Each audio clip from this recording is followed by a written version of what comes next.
Good morning everyone. Nandito na naman po ang iyong lingkod. Magluluto tayo ng ginataang kalabasa. May sitaw mga idol. Kalabasang may sitaw na may hipon. Yan po ang ating lulutuin po. Yan po ang ulam natin for today mga idol. Kumusta naman ang aton mga igkasiwaray noon? Yan, maupay nga yung atanan mga idol.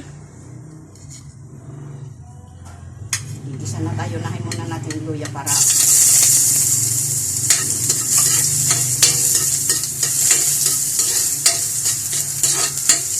kunting mantika lang nilagay ko kasi lalagyan pa siya ng gata eh. Yan po yung baon natin ng ating eskwela. Kalabasa. Healthy.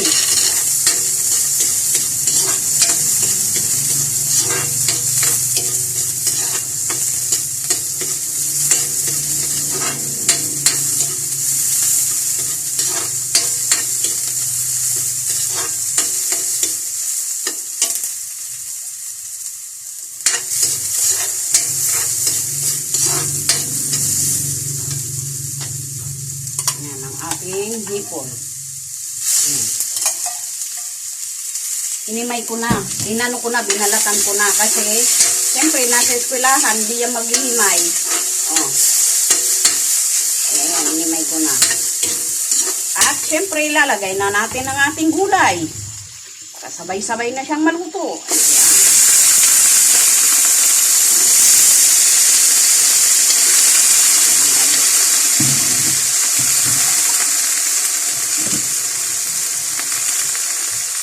Lagyan lang natin ng pampalasa. Ano nga yung pampalasa natin? Lalagay din ako ng konting pamintang dugo.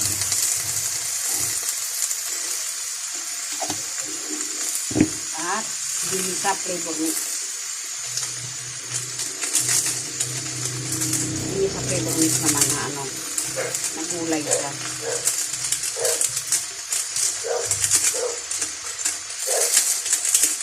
Para sabay-sabay na siyang maluto. Paglalagay na natin. Lumot naman ang sandok ko.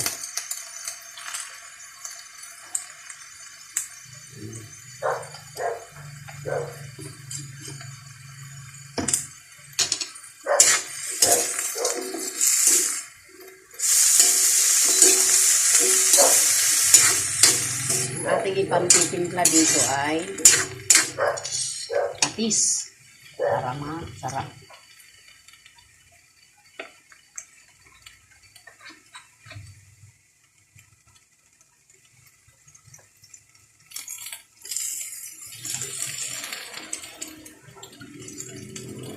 Tama lang yan.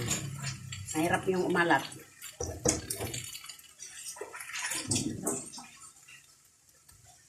Lagyan na natin ang gata.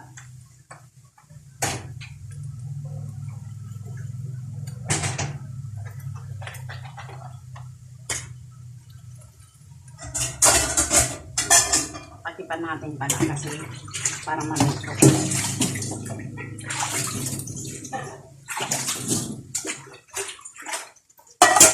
Lagyan muna natin yung gata.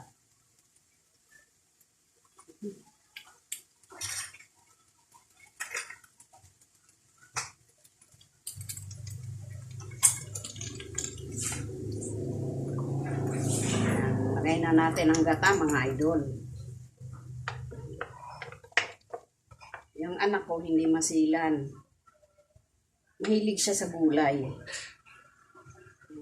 Sa karne naman madalang lang.